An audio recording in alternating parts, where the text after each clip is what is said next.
নমস্কার, আমি রচনা বন্দ্যোপাধ্যায়।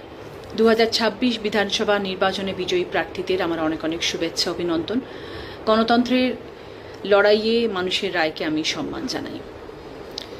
গতকাল থেকে এখনো পর্যন্ত আমার হুগলি জেলার বিভিন্ন প্রান্ত থেকে আমার দলের কর্মীরা আমাকে বহুবার ফোন করেছেন।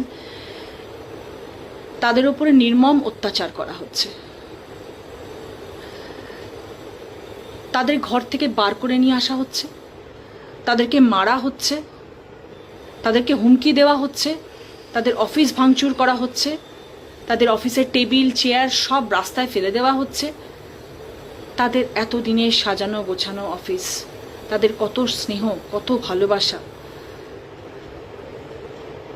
কত সম্মান জড়িয়ে আছে সেখানে, সেগুলোকে সবাই এনে বাইরে ফেলে দিচ্ছে, তাদেরকে হুমকি দিচ্ছে, মারধর করছে। তার থেকেও বড় কথা, তারা ভীষণ ভয় আছে, কারণ তাদের পরিবার রয়েছে, তাদের বৃদ্ধ বাবা মারা বাড়িতে রয়েছে, তাদের ছোট বাচ্চা রয়েছে, তাদের স্ত্রী রয়েছে।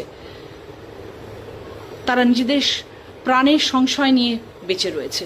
তারা আমাকে বারংবার ফোন করছে জানার জন্য, দিদি আমাদের কি করণীয়, আমরা কি করব, আমাদেরকে বাঁচাও। এটা তো কাম্য নয়। আমরা তো এই রাজনীতি চাই না। আমরা তো সবাই শান্তিতে থাকতে চাই। আমরা তো এই বার্তাই সবাইকে দিতে চাই।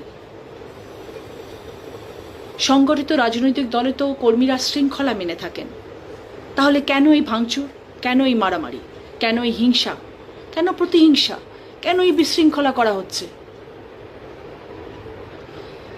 রাজনীতিতে হিংসা নয়, শান্তি এবং গণতন্ত্রের চর্চা হোক। বিদ্বেষমুক্ত পরিবেশই পশ্চিমবাংলার অগ্রগতির পথকে সুগম করবে। একটু ভেবে দেখবেন। এই বার্তাই আপনাদের কাছে দেওয়ার ছিল।